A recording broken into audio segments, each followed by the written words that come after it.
Music is expensive. When you're an independent artist, you're not signed, you don't have backing, you don't have an advance to help pay, you don't have a label to help pay your producer fees, it's coming out your pocket. So now we need to pay the producer to even be able to release the music. Put it this way, I, in a month, earned less than I was asked to pay for the song, one song. So it's, when you look at it that way, you're like, holy shit, what the hell am I gonna do? This is the Creativity Clinic, a show that inspires creatives to take meaningful steps to fulfill your passion. I'm Kirsty Hunter, an entrepreneur and founder, best known for my work in creative education and business, working alongside incredible artists to fulfill their ambitions. Here I chat with experts from the diverse pool of creative industries, offering you insights, education, and the motivation to those wanting to make an impact in the creative sector. Jacklyn. Hi. Hi. It always seems that people laugh when we start. I know, because it's always awkward, because you like go from like one conversation into like, right. And we're off. Yeah. Welcome to the podcast. Thank you. It's so lovely to have you after trying for a couple of months to Yes. get you. You're a busy girl. Yes, busy. Life has been a bit mad at the minute, but it's slowly like going into the Christmas period. I'm like, oh, okay. Take a break. I'm not actually going to be able to breathe until Christmas, but that's okay. Yeah, like, no, we're it's okay. And then you can 3 weeks. have a bit of a holiday. Yeah. So for everybody watching and listening, please introduce yourself. So my name's Jacklyn. I'm a singer, songwriter, artist from West London. And yeah, I've been making music for a long while, but I've only recently just released my debut EP, so that's exciting. It is very exciting. Yeah, Congratulations. Thank you. That came out 2 weeks ago now, almost. Yeah, 2 weeks ago today. Yeah. Happy anniversary to 2 weeks. But yeah, so it's been a fun whirlwind at the minute. So yeah, I'm just riding the wave at the minute. Can I ask how old you are? 24.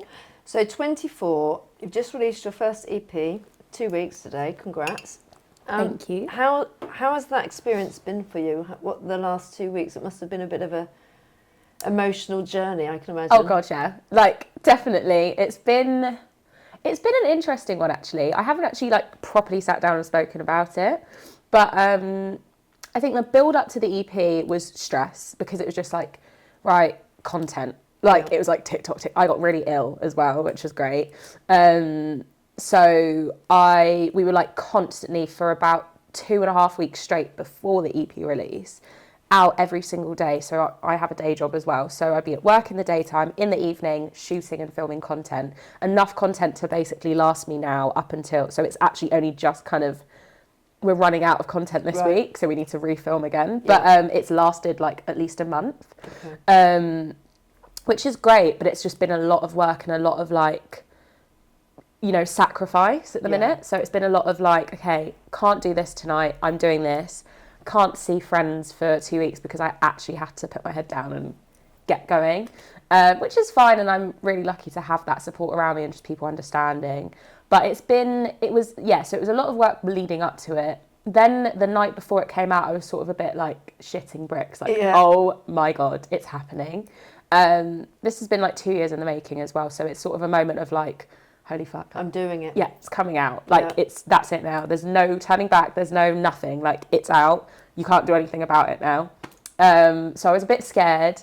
The reception of it has been amazing. Like people have just been so like, I don't know, like so warm and open with it and like very gentle with it, which is really nice. And it's really weird. And I've been like, it's definitely opened my eyes into seeing like, okay, I'm on the right path. Because I think we all like judge ourselves and we all have moments of like doubt, which is normal. But I've been getting like a lot. Even today, I had a really sweet message. Like I've just been getting lots of messages from like just random people. Like I had someone message me from Amsterdam who's listened and like it's like I'm obsessed with your music. Like I love your music. Nice. Someone in America has like been messaging me like, oh my God, I wish you all the best. It's really nice, isn't it? It's nice when you get homegrown kind of support, but actually when you recognise that it's hit other somewhere shores. Else that's nowhere near home is crazy.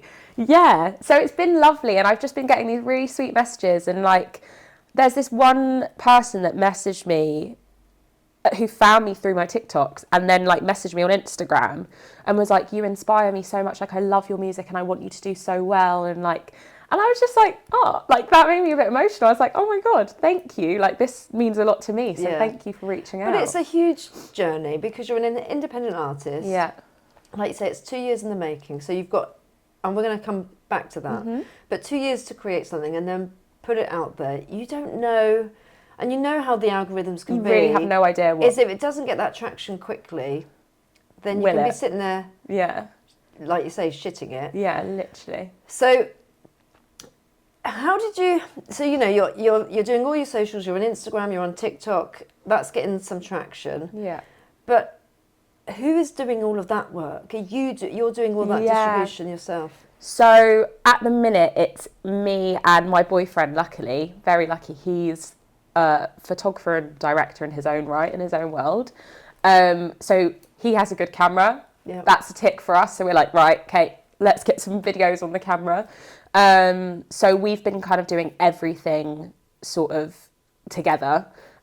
We've basically been a pair for the past like 3 months building up to the EP, essentially, like filming, planning, messaging people, using both our resources to like, you know, get contacts and get things done. So, you know, we film, we edit together, we sit down. He does a lot of the editing when I'm at work. So when I'm at work, I can't do anything. Like my job is very admin based for work, not music. So I can't really like secretly be doing, you know, I just don't have the time. So whereas he's freelance, so when he has the time, he'll edit, send it to me and be like, what do you think? And I'll send like the notes back and be like, oh, maybe this, maybe that. So it's been a pair. We've been a pair recently and just kind of doing it, just us two. And then, no support there, just the two of us. Yeah. And I guess, I mean, it's great that you've got George, but at the same time, I suppose that's also a lot of commitment on his time where he's not getting paid for that work. No. So collectively together, it's a joint decision to say, well, actually, we believe in this. But the bigger picture is actually moving it forward. And his videography and everything that he's done is brilliant. So kudos to George. Absolutely. George Morris, everyone, go check him out. Yeah, we will definitely tag him. Once you've seen the videos, you'll know what we're talking about. Yeah. So talk me through the process from start to finish. Okay. Because there will be lots of people who are in the music industry, singer-songwriters, that might think, well, I have got no idea where to start. Yeah. The process of a video or the process of where I am? The process of, let's say, putting out an EP. Oh, God. Yeah, so big. Big. So the start is you don't go in planning on an EP. You go in just writing music, and then you go, you know, I think also the goal is to release an EP and then eventually release an album as an artist. As, you know, naturally, you know, from what you see and hear, it's like, okay, so you release a single and then you release another single and then you release a small body of work and then a big body of work, and then it's that cycle, right? And I think, so let's start all the way back to the beginning. So when I'd left Brit, so I went to the Brit school, I was 18, starting out. I'd released music completely independently, like on the sense of like SoundCloud days, and, you know, it wasn't, it was like music that was not my sound, not my vibe, but it was just a song that I'd wrote with a friend who was a really good producer, and we were just like, yeah, fuck it, let's put it out. Yeah. You know, not expecting much from it. That got a little bit of traction, which was nice. That music's no longer out anymore. We took it down and, you know, it's fine. We start again. The good thing about music is, like, you can start fresh. Yeah. So, yeah, we started there. And when I got to about 19, I had someone reach out to me and they wanted to manage me. And I was like, oh, okay, cool. So this is part of the journey of, like, being an artist and being a singer and making music. You eventually get a manager. So this was in 2019 around September. So we know what's coming eventually. Mm-hmm. So 2019 September, I had management. I was doing, at that point, I wasn't full-time at work. I was working in like a boutique shop, so I had more time on my hands, and I didn't really need money like that. So I was working 3 days a week, mainly weekends, maybe one day in the week, and then I was doing like 5 sessions a week or 4 sessions a week. Yeah. So my manager was putting me into sessions every day. So I was writing music constantly. Yeah. Amazing. Like I'm sitting on probably about 150 songs now. Wow. That's a lot of songs. A lot of them probably won't see the light of day anymore. Yeah. Because you change and grow. Of that's, course. you know, a lot of, you know, that's 5 years in the making. So yeah, we started out in that way, in that sense. And the talk was, right, we're going to release some singles and then let's try and focus on putting an EP together. Yeah. So fast forward, it's now January 2020. You know, and no one knew at this point. There was talk of COVID, but there was no, you know, everyone was like, oh, it's not going to hit us. It's not going to, it's not for us to worry about. Very funnily enough, I had a meeting come up with Capitol Records. Yeah. And this is every artist's story. You know, you hear it all the time of like, oh, this happened and then it almost happened and didn't work out or whatever it is.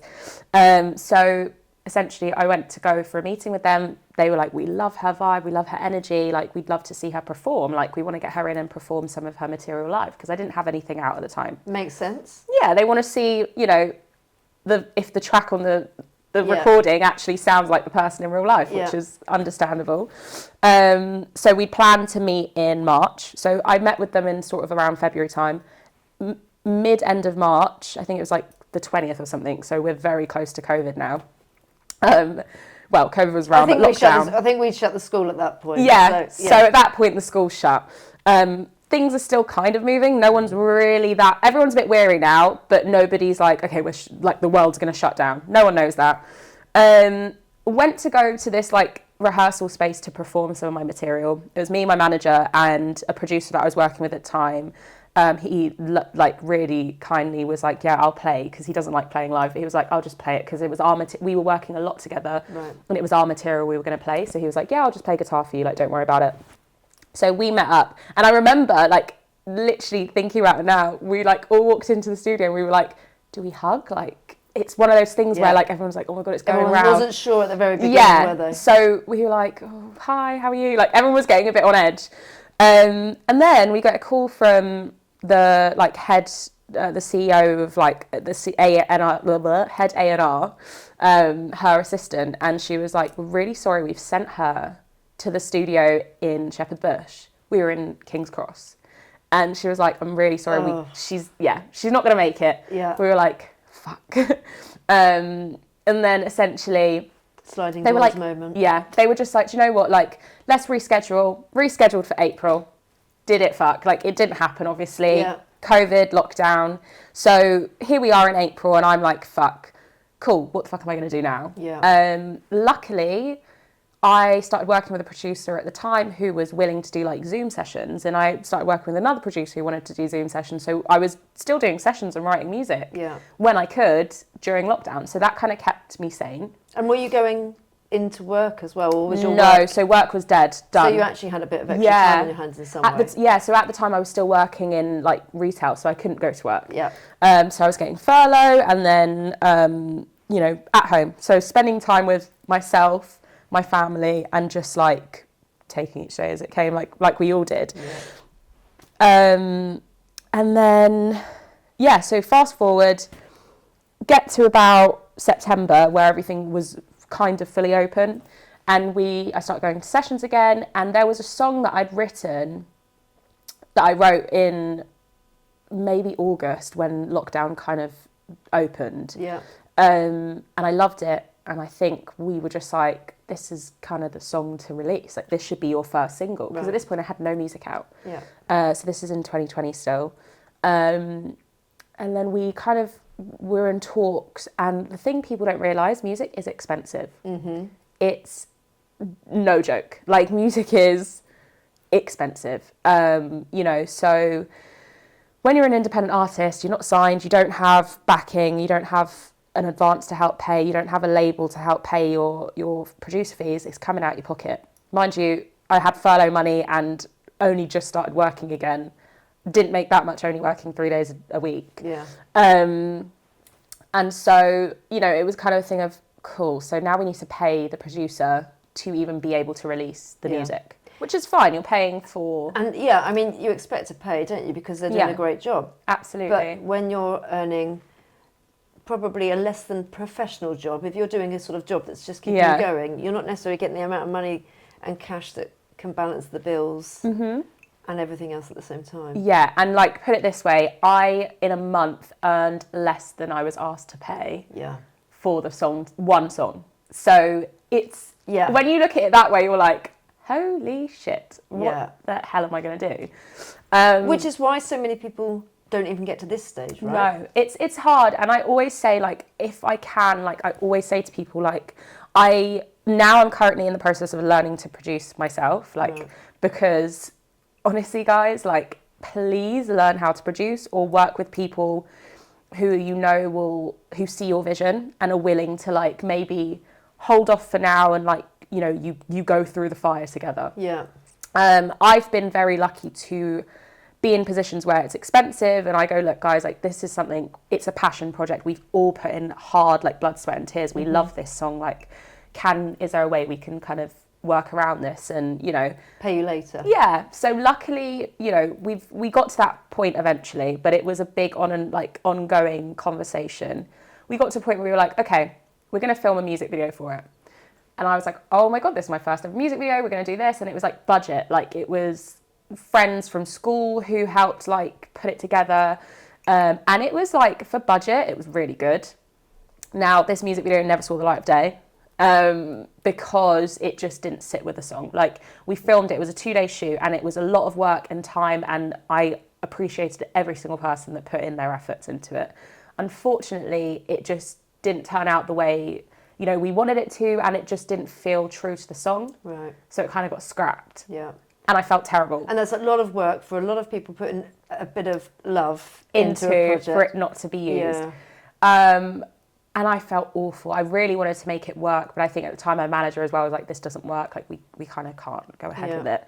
And I felt terrible. And I was just like, I'm so sorry. Like, Did you lose any friends over it? I wasn't a friend, but was a friend. And I think it was more, it was an ego thing rather than I kind of was just like, you know what, there's nothing I can do here.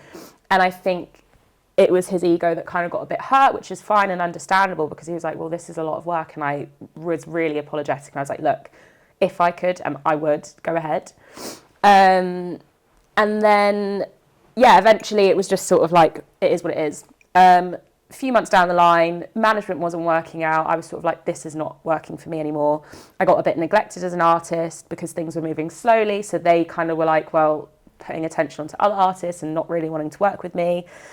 Eventually called it off and I was like, this isn't for me anymore. It was really, like, messes with your mental health when you feel like someone isn't truly believing in your vision. When someone, I will always say this and I always stand by it, when someone works with you and works, like, for you, essentially, your manager, firstly, big sort of side note for any artist, up and coming artist, your manager does not own you and is not the reason of your success. Your manager actually works for you, because it's a word manager, you think, oh my God, they're my superior. They're not your superior. They work for you in the nicest way. And that they get benefit as well, right? Absolutely. And, like, the word manager is because they manage your sort of admin side, because as an artist you don't really want to care about, like, the admin and the emailing and the chasing and the, you know, as an independent artist I'm doing that, but when it gets to a point where, like, I won't have time on my hands to really be focusing on that side, that's the manager's job and the role. And your manager is technically like a marriage. It's both of you giving 50-50. And you've got to be able to, like a marriage, work through the bumps. But sometimes there's moments where it's not going to happen anymore. Like you say, we're now cutting ties. It's done. It's finished. And it got to a point where, you know, in a relationship, when you're giving 100% and they're giving 0, you're like, what the fuck am I doing here?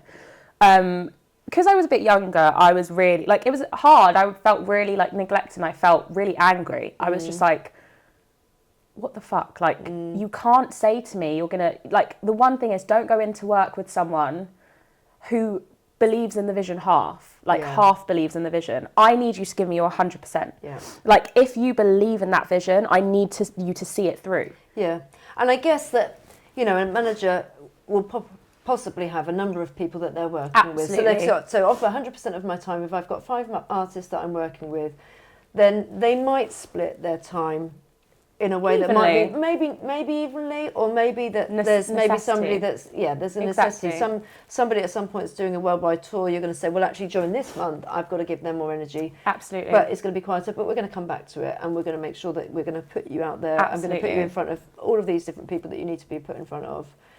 And I suppose it's if that's not coming at any point. Yeah, that's where you start to question. And at the time, he had brought in a day manager for me, which a day manager is when they're busy with, your main manager is busy with other things. Right. They bring someone else in to make sure that, you're looked after. Yeah. Day manager was great. He was amazing. Ended up being my actual manager after I left. But, at the time, I felt bad because I was calling him every day, like, in bits, like being like, I feel like shit, I feel neglected, I feel like this, and he really saw the brunt of it all.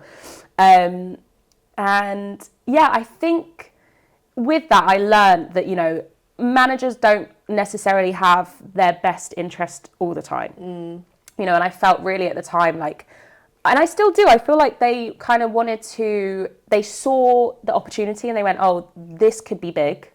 So let's see what I can do. And let's see if I can be part of that. Yeah. It wasn't happening quick enough. Next. Right. Which I don't appreciate and I don't rate. I think everyone's different. Yeah, and I guess, the journey for some people, it's very rare that you're going to get an overnight success. Absolutely. Where somebody's then just gone, I've only been doing this for 6 months, and then all of a sudden they've got hundreds of thousands of followers. That just doesn't happen. It's not realistic. So that journey has to be, this could be a 10-year journey before we actually do really well. And you're going to be in the long game for it.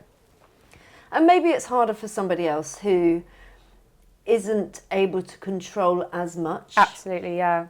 But, yeah. Did you sign anything when you went with the manager? No. So I'm very strong on, with a lot of managers, when you think, through experience, self-experiences, and through other, seeing friends in the music industry with management, not many people tend to sign to management unless they're about to sign a big deal. Yeah. Even then, people that sign, I know friends that have signed big deals and they're not signed to a manager. It's a mutual respect. If someone is working with me and is fighting for my corner, there's no way in hell I'm leaving you behind. Yeah. There is always going to be that sort of I've got you, you've got me. Yeah. So I was very lucky in the sense that I could just leave. Yeah. And I'm so happy that I'm in that position, and I was in that position then as well. Because it's scary. I have a really good friend of mine who unfortunately didn't, at first, when they were so young, they signed to a management when they were 16, 17. And they couldn't get out, and the management was absolutely shit. And the manager was just in it for money. And they literally, to get out of that contract, cost them a fucking fortune that they're still paying off, And it's one of those things where I was very lucky that I didn't put myself in that position. Yeah. And I think I learned from that experience that, oh God, that's not what I want. So I would 100% recommend do not sign to management unless you're certain that, there's something there for you both. And that's a really long relationship build. That's also 100%. Doing your due diligence and finding out how their relationships have been with other artists that they've worked with. And I guess for any manager that might be quite new, they've got to do their due diligence on the other side of it, but they might be just starting out too. So if they're finding their craft, they might not know where to start. Yeah, exactly. So I think it is definitely a really good tip to just make sure that if you haven't done your homework, then you must go and do it. Please do. Yeah. So fast forward, left manager. We're now in 2021. No, we're at the end of 2021 essentially. Scrap the song. I was like, I hate this song. There was such bad energy towards. I was like, fuck it. It's a beautiful song. It will never see the light of day. A lot of people always friends oh, are you ever going to release? Absolutely not. That's even now. No. Well, okay. Absolutely not. That song. You couldn't sing on stage and feel happy doing it. No. It has so much heaviness to it. Maybe one day, but I just don't. Me and that song aren't at peace yet. Okay. So we're not friends. We're not friends. She's there, but she's not my friend. Yeah. She's the devil on my shoulder sort of vibe. So yeah, we fast forward. At this point, I'm still making music and writing new stuff between, you know, all of this shit going on. And I decided, you know what, I don't want to release this as a first song. I'd written some music at this point where I was like, oh my God, like this is what I want to release. So I initially was like, do you know what, we're starting again. Fast forward to 2022, this is where I actually released. So this is only 2 years ago now. Yeah. So I've had no music out for 2 years, essentially, from the start of my journey. And that must be quite hard when you say to people, I'm a singer-songwriter, because you are a singer-songwriter. Yeah. But with nothing released at that point. Yeah, so it was a weird time. I had so much material. So, you know, getting into sessions was quite, not hard, it was quite easy in a way of like, you know, we'd reach out to producers, and my second manager at the time was, you know, he was reaching out through our connects, and people were like, oh, we love this stuff, like we want to work with her. Yeah, so we got to a point where I was happy and ready to release. And this was initially going to be part of my initial EP. Right. This is 2 years ago. So I released the first single of the EP, comma, quotation marks. And that did really well. It was amazing. That was in February 2022. I did my first ever headline show, and I sold it out. Nice. 150 cap. It was at the, oh my God, Old Blue Last in Shoreditch. Nice. And that was the day of the gig. There was Storm Eunice. And I was shitting it. I was like, oh my God, no one's going to come. I was like, I'm going to be singing to my mum and dad. We were like, do we cancel it? Do we not? The storm had calmed down in the evening. They'd closed off the whole road to get to the venue. Yeah. And I was like, oh, fuck. And I had some great support acts. I had two lovely ladies support me. And yeah, I came. So I wanted a grand entrance. So sort of the green room was upstairs. And you got to come down and come through the main doors to come onto stage. So it was one of those things. I was like, fuck it, like it is what it is. Went upstairs, got dressed, like had like a stress of like the first 10 minutes, like being like, oh my God, is anyone going to be there? Nobody comes on time either. No, never do. So I was like, fuck it, we're about to go on. Come down the stairs, ready to go on stage. I walk on stage and I just see a sea of people. And I'm like, amazing. What? I think I came out singing a song that I released that's no longer out called Summertime, which everyone, like all my friends know from like when I was 18 and released it. And I just remember like I finished the song and my first initial words, I have it on video as well, I was like, holy fucking shit. Like those were my like words. Everyone just started laughing. I was like, thank you for being here. Like this is crazy. Like what the hell? And it was really nice. It was a beautiful evening. And yeah, so we were testing out all the new material. And like, obviously the song had just come out that day as well. My first ever single. Mm-hmm. First ever single. And it was received really well. And everyone was so lovely. And it just was a really lovely night. So that happened. And then a month later, I released the second single of, and I quote, EP. Which went well, and that was good too. Then the third one, then there was a pause. So April I released, and then money was expensive. So I waited until about July to release the next single. Yeah. So that came out. And then I went a long hiatus and waited until the following year, or I think it was maybe October I'd released again, and then I waited again until April the following year. And was that because of just cash flow? Cash flow. It's so expensive. Yeah. And it's really difficult actually, isn't it? Because in a way, you want to keep the momentum up. You can't. And you've got no money. It's honestly fucking, there's so many times where I get so frustrated because I'm like, oh, like the momentum builds and then it drops. And it builds and then it drops because I can't afford to keep it going.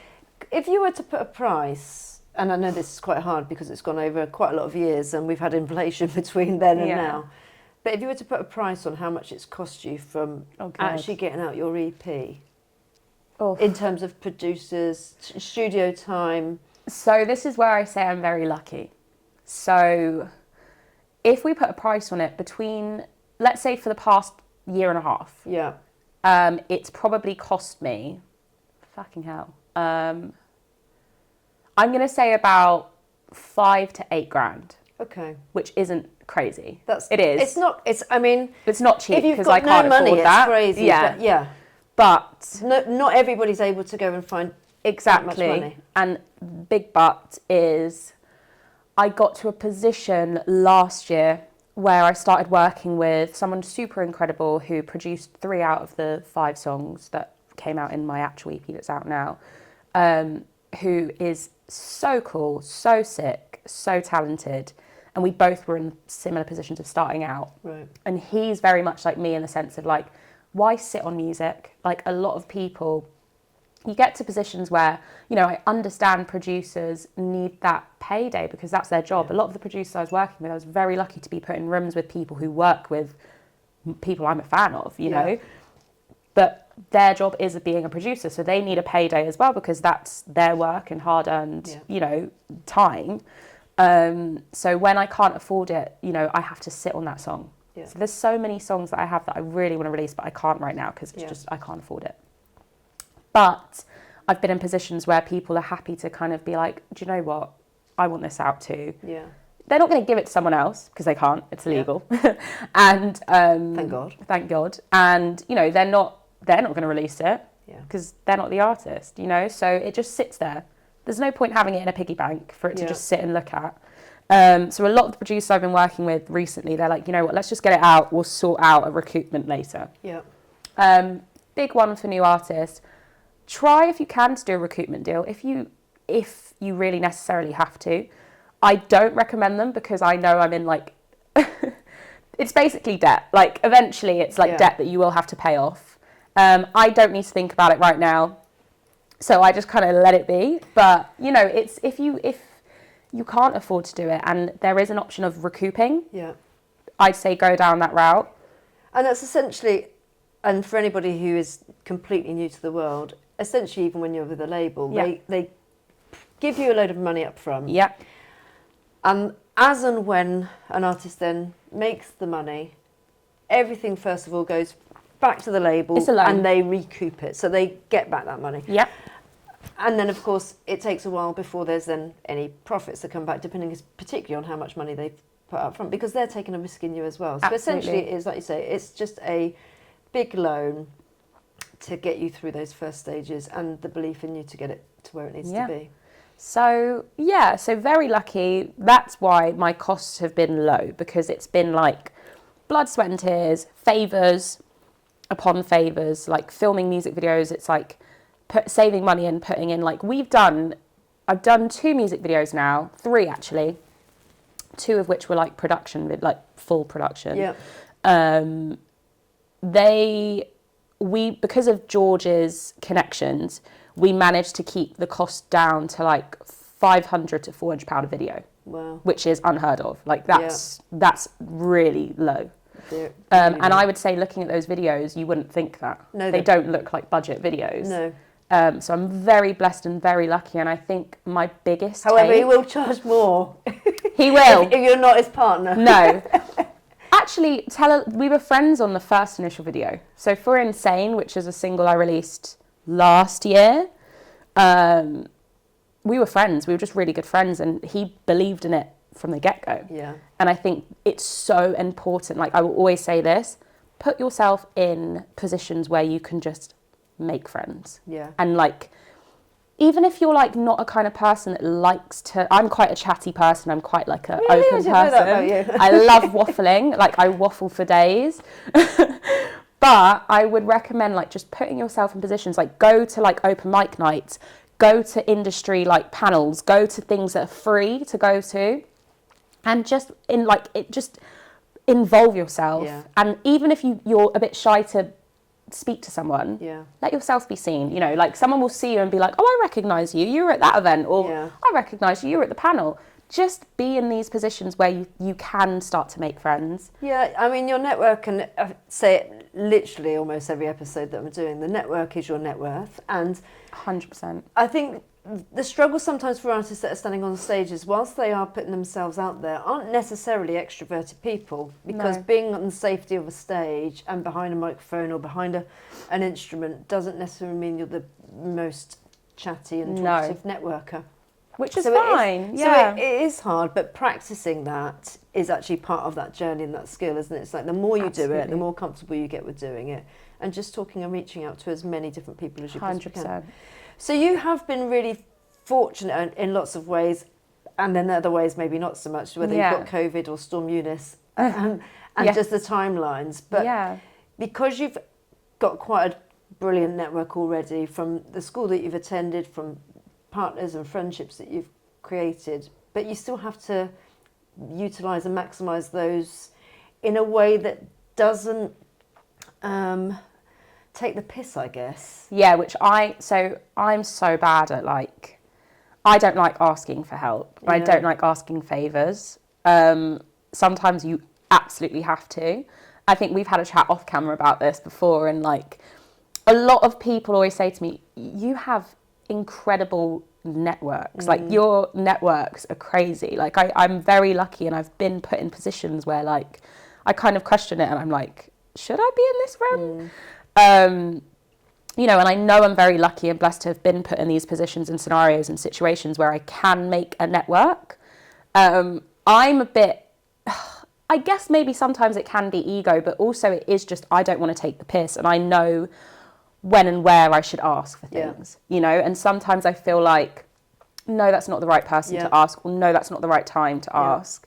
But yes, I'm still learning. Like I'm still learning on how to ask for help. Yeah, I think it's hard. It's really hard, and I think that when people naturally, and I think lots of people do this, is think, well, I don't want to ask, or in your head you might think, well, if they wanted me, they'd ask me. That's what I do. So yeah. So I think that they're going to ask me, but they might not be thinking that because they're too busy, or they're 100%. assuming that you might be fine. And there is something about just bloody asking, because You don't ask, you don't get. and a lot of people want to feel like they're needed, so they want to have a purpose, they want to feel needed, they want to feel like they can. So many people will want to help, particularly when you're an independent artist, particularly when, because we know the struggles. And I was speaking with another ex-student the other day. You would have seen Cara Joshi, who's a bassist for New Dad, and you know, just because they've been touring the world, and just because, you know, they're doing really well and they're signed to a major label, she's still not rolling in the cash. So it's about, you know, the perception out there is that people don't necessarily need the help at that point, but they still do. They're still growing. Until you're literally, you know, you've broken the industry and broken really in, there's such a long way to go. So I think there's lots of people that are willing to put their hands out. So, but I do understand what you're saying is you have to know the time of when you can ask. I think that's the most important part. And it's just, I don't know, sometimes it's a case of like, God, I don't want to ask because I don't want to be too much as well. Yeah. You know, you don't want to be that person. And also I think it is an ego thing, because a lot of people that I could ask help from, they're also very good friends of mine. So it's like, I kind of fight with myself. Yeah. And I'm like, you know, I can ask because they're a really good friend of mine, but I don't want to ask because I don't want it to seem like that's the only reason we're friends. Yeah. But also we were friends before the success, like the success. So obviously they know that, but it's that fighting of like, if I ask, it might seem that I'm just jumping on the, like I'm clout chasing, jumping on the bandwagon, but that's not what I'm doing. I'm just, you know, so it's really an internal fight that I have with myself. Yeah, and I think genuine friendships, like you say, when you've known people for a really long time and the people know your soul. Yeah. It's only you that's thinking that. Absolutely. They're probably not thinking that at all. But it's hard to not think that. Yeah. How do you touched on mental health, and you know, this is something that you're going in for the long haul. It's certainly not something where you go, brilliant, I'm going to be an overnight success. You have to do all of those extra hours around the day job, the really long run up to some release. You release it, of course there's going to be some hype and some activity, but it's still going to be now a really long time till the album or another EP. How do you look after your mental health to make sure that your self-esteem isn't crushed, or you're good enough? I think it depends on the person, but also I'm very like, I think it comes with the passion. So my thing that always keeps me going, and my thing that I use as my vice, is that the reason I'm doing this is essentially the money would be great. It'd be nice to not have to work a day job and be able to just live off making music. That's the dream, right? Whether it's being a millionaire or whether it's just being comfortable, you know, making a certain amount of money that then means I'm making what I'm making in my day job. Yeah. Fine. Means I can live off music. Yeah. Great. My vice and my thing that always keeps me going is I'm doing it because I love it. Yeah. Money is great, but I'm not doing it for the money. I'm not doing it because, you know, it means that I can, you know, I'd love to travel the world and play my music, but I'm doing it because it makes me happy. Yeah. Sometimes it doesn't. Sometimes it doesn't make you happy because you feel like, for me, like I find content creating the hardest part of this generation of music now. I hate making content because it's just it feels like a chore. Yeah. I still haven't found my niche and my thing that makes me happy and like kind of okay to make content. Yeah. I find content a huge chore. I think of content like doing laundry. I absolutely despise laundry, and content feels like laundry. It takes a lot of energy as well, doesn't it? Oh my God. A lot of time and a lot of energy. Yeah. So I think, my thing that keeps me going is I do it because I love it. And it's so funny you asked this question because I was watching, so I've recently started filming in my sessions. So like then I film the process of a song. So if I release it, at least I have bits to like show of like, this was the process. Love that. I know. So I started doing it at the start of this year. Right. Leading up to the EP, I was like, right, I need to start doing this. Yeah. And this video, I literally was watching it on the train here, was the day before my birthday. And I'll tell a long story because, I love to waffle. Anyways, it was the day before my birthday. Birthday's the 11th of April. So I was in a session the 10th of April. Yeah. And in this video, I'm talking about... So we were about to write a song. And the song is called... What is the song called? I think it's just called... Oh, Birthday Blues. We call it Birthday Blues. Well timed at the time. Well timed. Because I was like, my birthday's tomorrow. And we were sat down, we were talking. And I was like, I feel like... Am I going to be doing this job for the rest of my life? Like, am I going to be like, is this just where it's at? Is this it? Like, am I going to be doing a full-time job in the day and then music in the night, like living the Hannah Montana lifestyle of like, you know, the two best of both worlds, but also like constantly feeling like that dream is almost there and then it's out of reach. Like every time it's like, I'm just about to get to it and then it's gone. And then I'm just about, and it's gone. And in the video, I'm like, waffling on about like I just feel like at the minute I'm in a rut of like, you know, nothing. I just, it's the fear of the unknown, and that's the bit that scares me the most. And my mental health sometimes catches up with me, and like, you know, sometimes, you know, the demon inside that we all have like catches up and goes, you know, you're not good enough, or, you know, you might not make it. What are you going to do then? And in the video, I'll see if I can send it to you and you can like put it in if you want. But B-roll, yeah, exactly. But it's basically me just saying, like, if that is the case, then I guess that's just what it's going to have to be. And watching that back, I was like, wow, like, you can just see the passion behind my eyes of, like, you know, regardless of if I'm going to have to just do this for the rest of my life, of, like, you know, work in the day and do music in the night, then that's just how it's going to have to be. Yeah.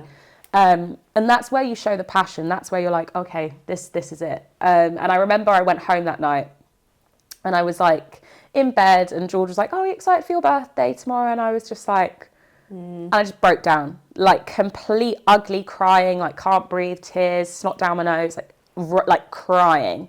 And he was like, oh God, what's up? And I was just like, you know, I just feel like this, I want this so bad. And it just feels like it's always out of reach. Yeah.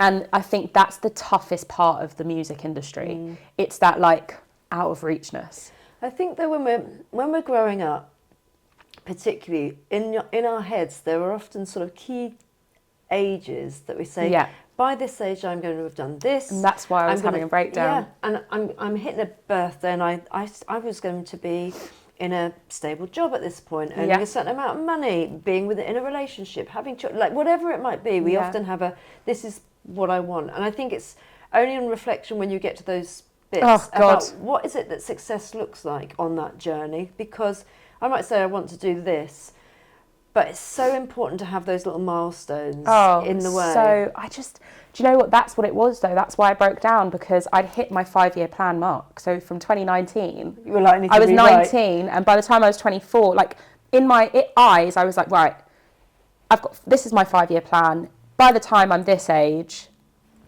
I'm going to be this, this and that, and have this, this and that sorted out. I'm not going to be in my day job anymore. I'll be doing music full time. Yeah. And I think it was a moment of realisation, and it just overwhelmed me. Yeah. And I just broke down. And even now I'm getting goosebumps talking about it, because I was just like, in that moment, I just felt so lost, and I felt so helpless. I was like, there's nothing I can do here. And I think I then, like, it was like almost out of coincidence, whatever, like, the next day on my birthday, I saw this post. I think it was on Instagram or TikTok, I can't remember. And it was just like a quote thing. And it was like, don't forget that your 20s is your first time in adulthood. Like, you really shouldn't look at your 20s as, oh my God, I'm in my mid-20s. Like, holy fuck. Like, your 20s are actually your first time being an adult. Like, look at it like when you're 20, you're 0 years, like you're 0 ages, like 0 years of age. By 21, you're 1, you're 2. Like, so technically I'm still a toddler. Like, I'm 4 years old. Like, I'm still growing and learning. But I think because the industry feels like everyone gets success when they're quite young, you think and you assume that's what, you know, your path should be. So when you don't see that, and when you don't get it in that point, you do sometimes, you know, feel that doubt, and you feel that pressure on yourself, and you put it on yourself.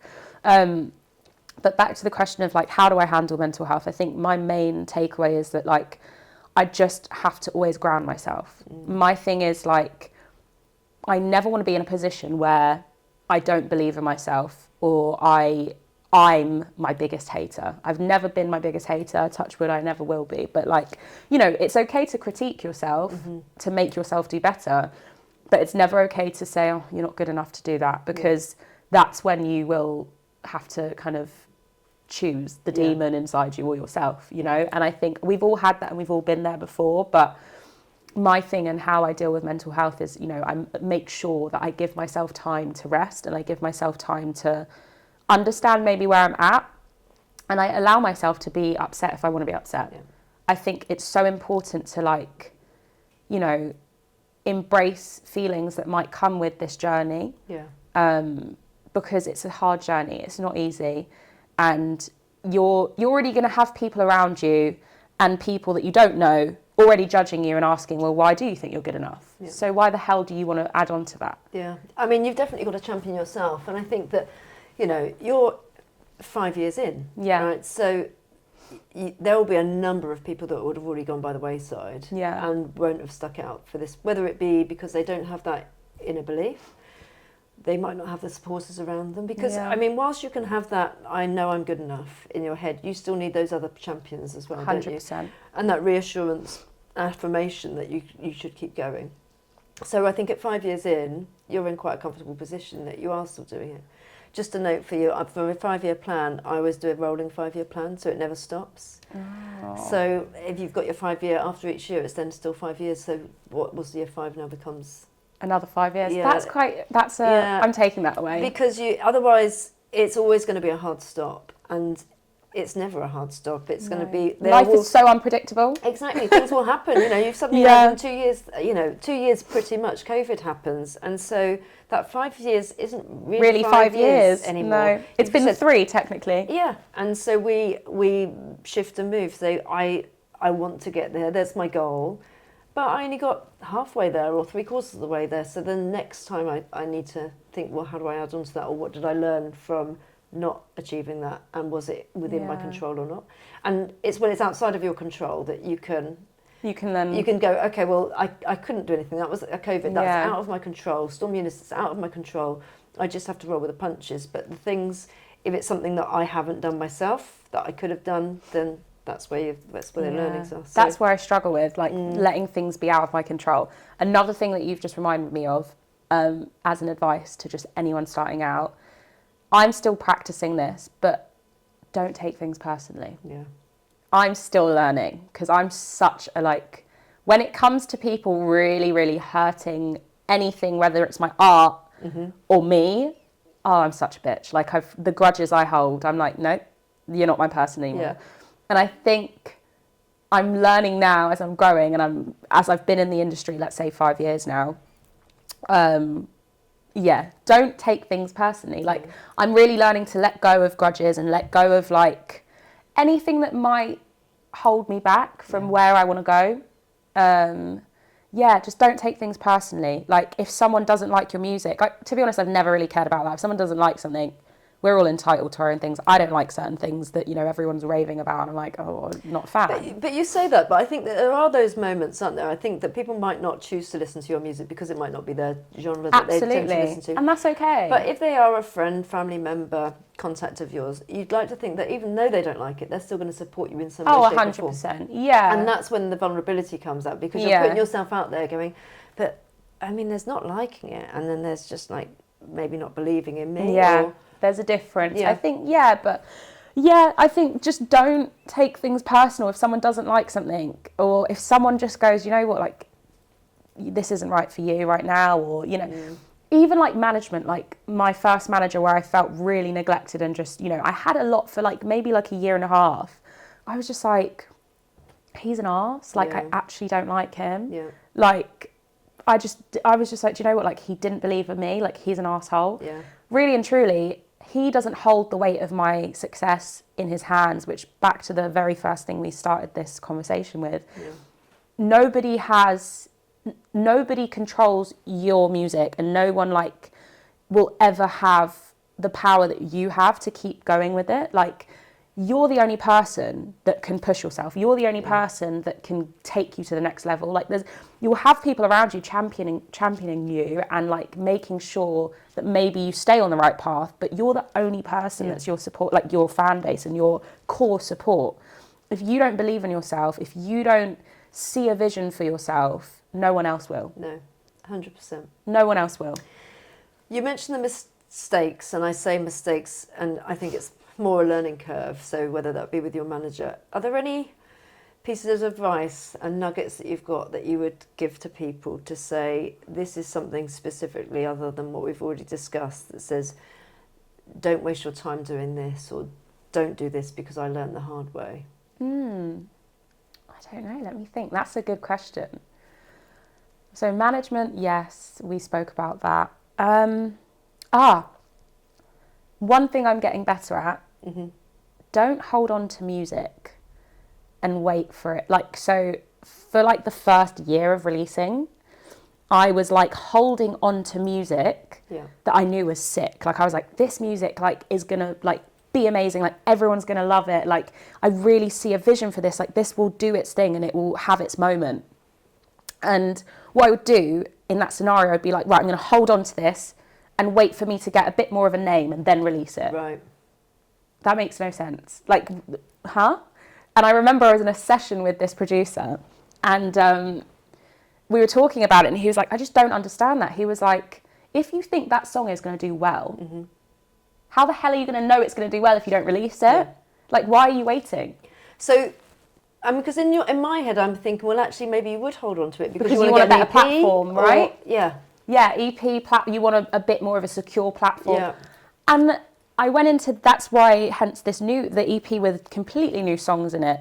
I went into this EP going, fuck it, I'm going to release the music that I think is sick.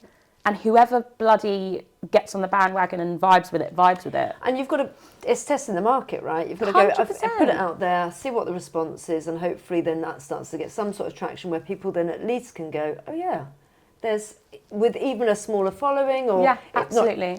Doesn't matter if it goes viral or whatever, but it's more so like if it gains the traction you wished for it to get in that moment, good, that's good enough. And so far so good, and I'm really happy that I kind of went into this year essentially just being like, fuck it, I'm just going to release whatever the fuck I think is nice.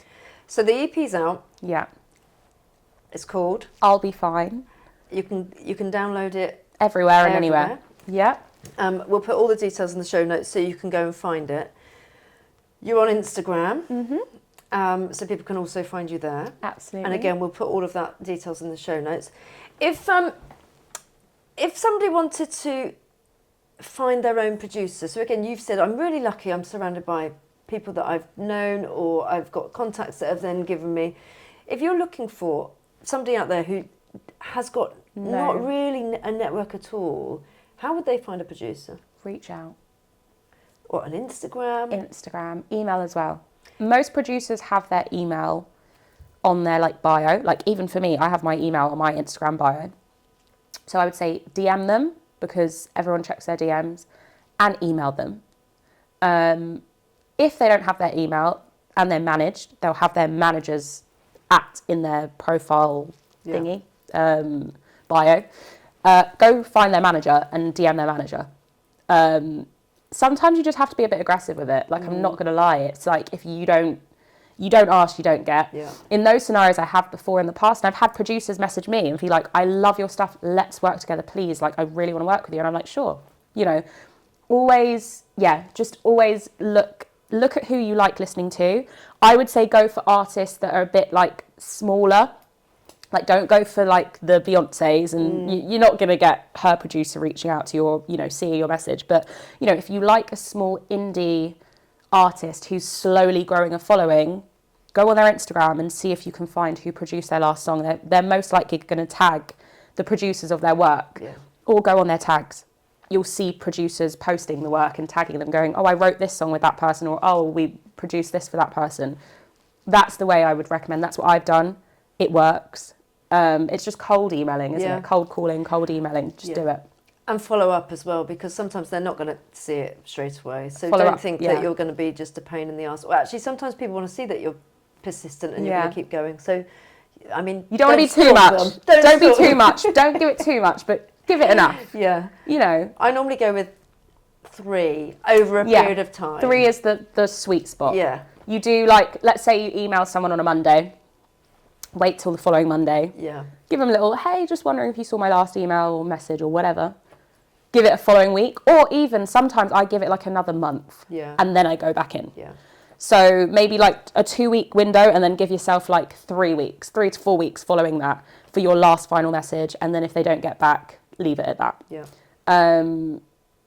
I just think if you have absolutely no connect, the way to find those connects is literally research. Research that's how this EP also has, you know, slowly doing its thing. And, you know, it's just by me and George, literally, and my manager, sitting down and just finding people that we think can help it out. And, like, you know, we've got quite a few, like, magazines and editorials who've been really interested in me as an artist and my music and this EP, all through just cold emailing. Yeah. And here we are. Still works. It still works. It really does. Like, we had a magazine, like, kind of be like, hey, we love her stuff, but, you know, if you want us to do like a write-up or anything, you have to pay. And we were like, well, unfortunately, we're not going to pay because we're independent. Like, you know, if you can do a write-up, great. If not, don't worry about it. And then we were like, we've even got images ourselves we can send, because we did a photo shoot for the EP anyways. And then they were like, do you know what? We really love her stuff. Fuck it. Do you want to come in and we'll do a shoot with you and an interview? Yeah. And I mean, I think that's a really good note, because bootstrapping is something that you all have to do, right? So we would just kind of hunker down and say, I'm not going to spend loads of money where I don't need to. And just negotiating with people. 100%. Just saying, well, number one, no, I'm not paying for you. Whilst it would be great. We don't have that. We don't have that in the budget. So how about if we meet in the middle? So we've got the photos already. Why don't you guys, you know, if you guys are still down, we can send you the images so you don't have to do any work. All you need to do is write up, ask the questions, and we'll respond. And eventually they turned around and went, do you know what? We really love her vibe and her energy. Like, why doesn't she come in? Yeah. So, you know, sometimes it is just trying your luck. Yeah. Not all the time are you going to get someone turn around and say that, but if you really, and I think that does come with belief. If you believe in yourself and you believe in the work, you're not going to do things just because. And I think, you know, it's a mutual benefit, right? So at the end of the day, if you're going into a magazine, your followers will go and suddenly see that there's their magazine. Their followers will then suddenly go and see you. So that is it's something. It's a mutual thing, yeah. So the fact that you're having to pay in the early days, I think, is a bit of a red flag, isn't it? So definitely, definitely challenge that. So you've got an EP now. Mm-hmm. What's the plans for the future? What's the next year looking like? So the next year is looking like I can't wait to rest for the rest of this year after like the next 2-3 weeks are done. Start of next year is looking exciting. So we're already planning the release of some more music, which is exciting. That's exciting. And very loosely, there is a second EP already. Okay. The songs might change because as I grow up and move and understand myself through this new part and chapter in my life, it will change naturally. But there is an EP already kind of in the works. And I'm just really excited because I think the next EP really is a more mature side to me. So this EP I wanted to release because it's been the early 20s. It's my early 20s and like being angsty and hating people and being in shit relationships and loving people and finding myself and loving myself. That was what this EP was about. It's about being fun, playful, and just a bit more like loose, I guess. Yeah. And it ended with a ballad because I wanted to show like a journey of like, okay, at the start it's like, oh God, yeah, she's like really going for it. Like she's gone crazy and changed her genre and like found a new genre that vibes with her. Mm-hmm.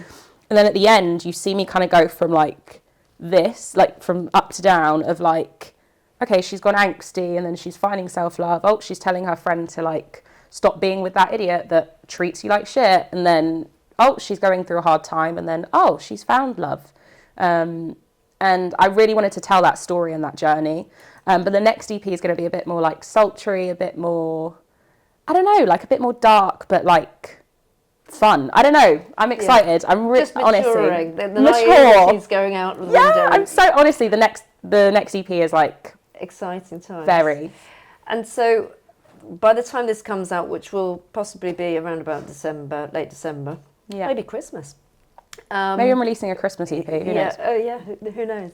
What will you hope to get on like the festival circuit in the summer? That's the goal. Yeah. That's another thing of like cold emailing. Yeah. That's something that we're trying to get on now. Like my connects are great for music making and some industry things, but I have no festival connects yet. So if anyone has any, I was going to say we need some booking agents. DM. Hit me up. Yeah.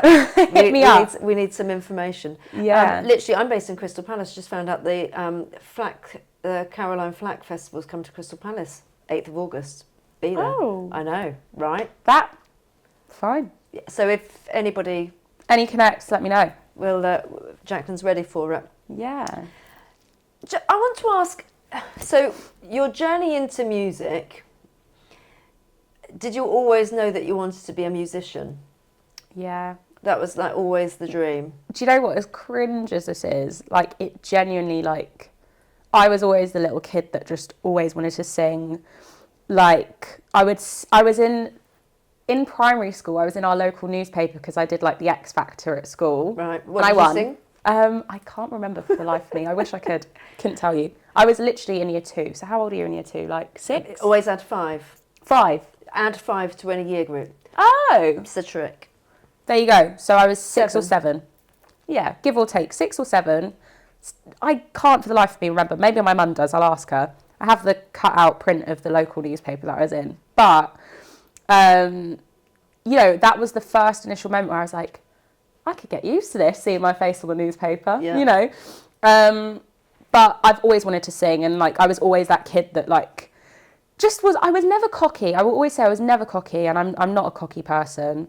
As much as this sounds like I wasn't. Like, but I just loved to perform. Like, if I get a chance to, I'd sing in front of the class and be like, But it wasn't like annoying where the kids are, oh fucking hell, here she goes again. It was more like, Jacklyn, like, just go and sing then, or and I'd be like, fine, fuck it, stand on stage. At that age, she wasn't saying fuck it. Well, I wasn't, but now I am. But I was like, yeah, go on then. So I loved to perform from a very young age. I was very like outspoken, very outgoing.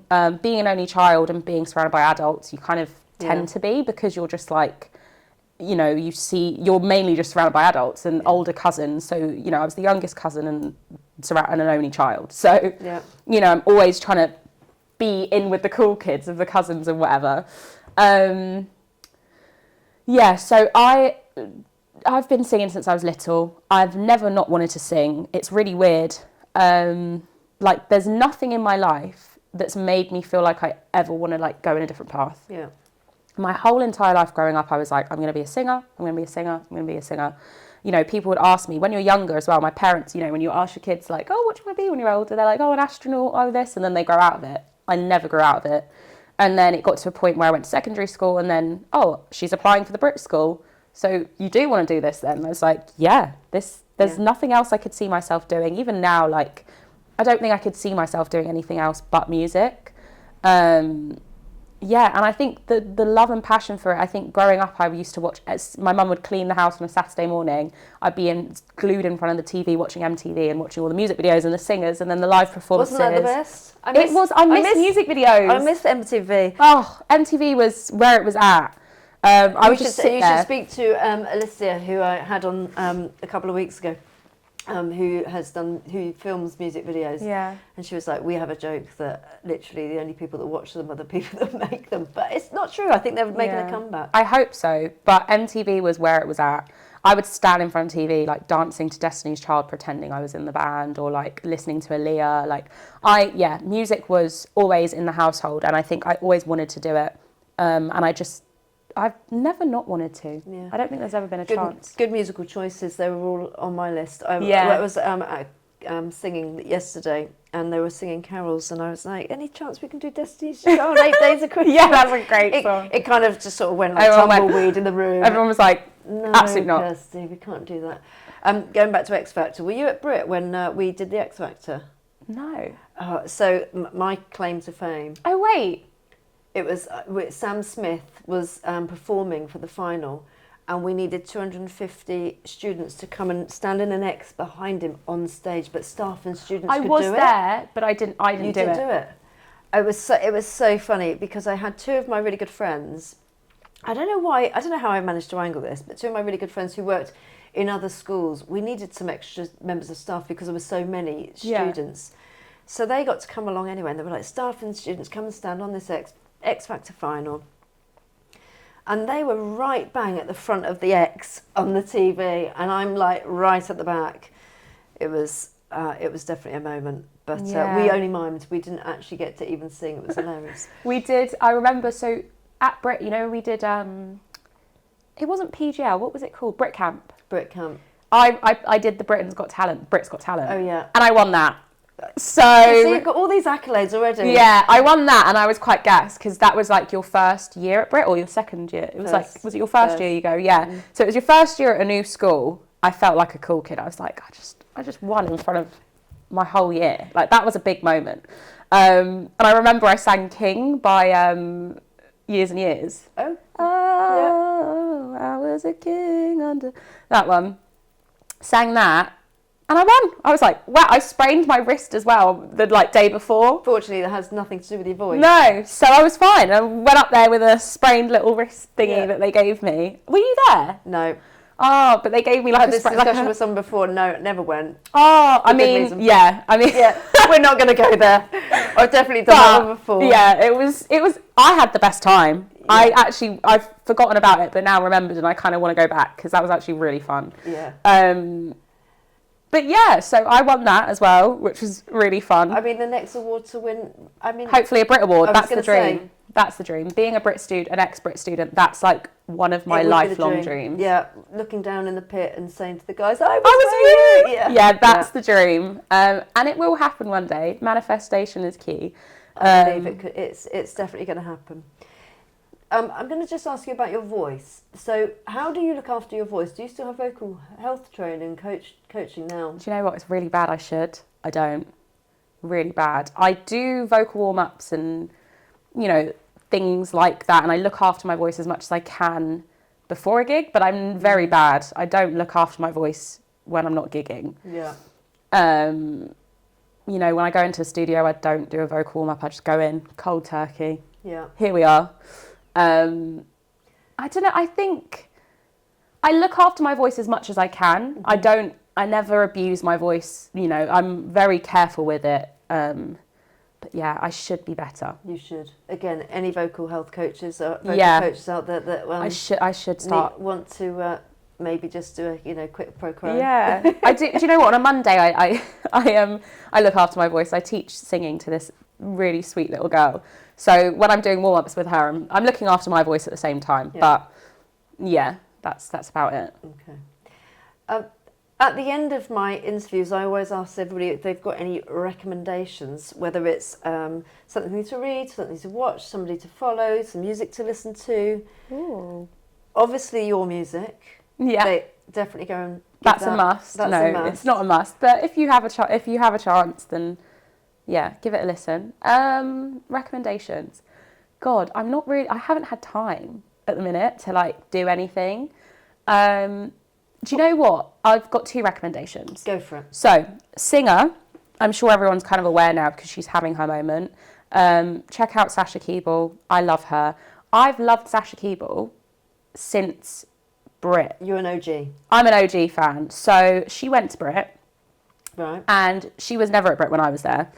But before I started Brit, me and my friend that was also starting Brit, we started like watching. Do you remember Brit did Brit sessions? Yeah. I don't think we were there when they stopped it the year I started. No, I remember. But they used to do this thing on YouTube called Brit Sessions, and like it was mainly music students. I wasn't music, but they would like sing their original music, and you know they put it on YouTube. So being obsessed with the Brit School and being like, oh my god, I'm going to the Brit School, like I was like searching stuff on YouTube and like watching things, and I found Sasha.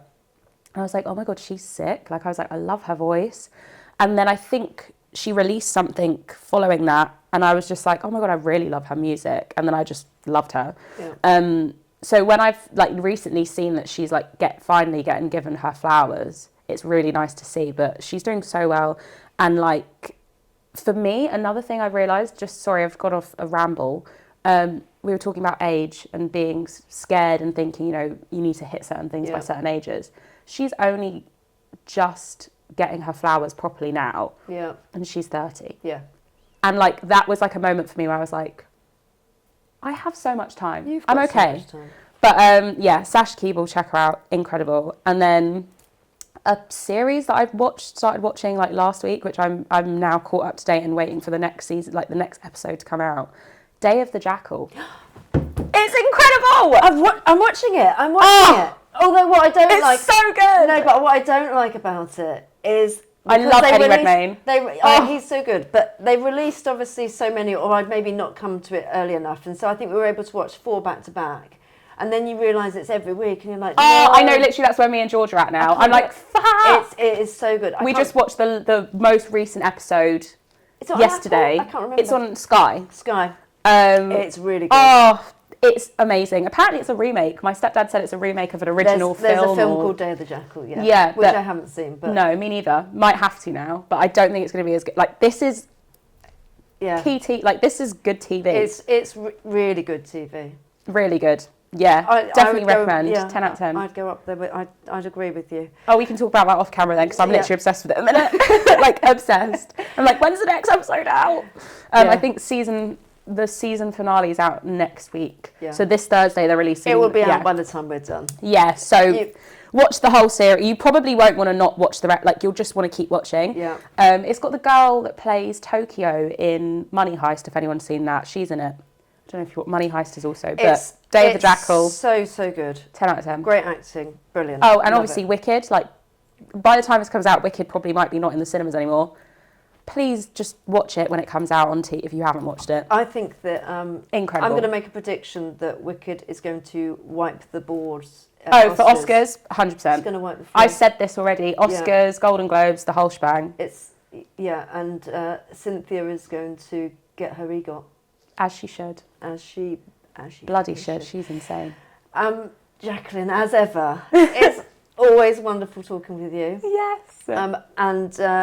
I reckon we're going to do this again. I hope so. And we're going to come back a year from now. And there'll be a big... That just gave me goosebumps. She's probably going to be too big by the time... No, never too big. Never too big. Never too busy but, for you. We're going to get you back. And we're going to manifest you're going to be in that festival down the road. We are. So we'll talk about it. Yeah. Thank you so much. Thank you. Didn't mean to make you cry. I bit my tongue last night when you called me.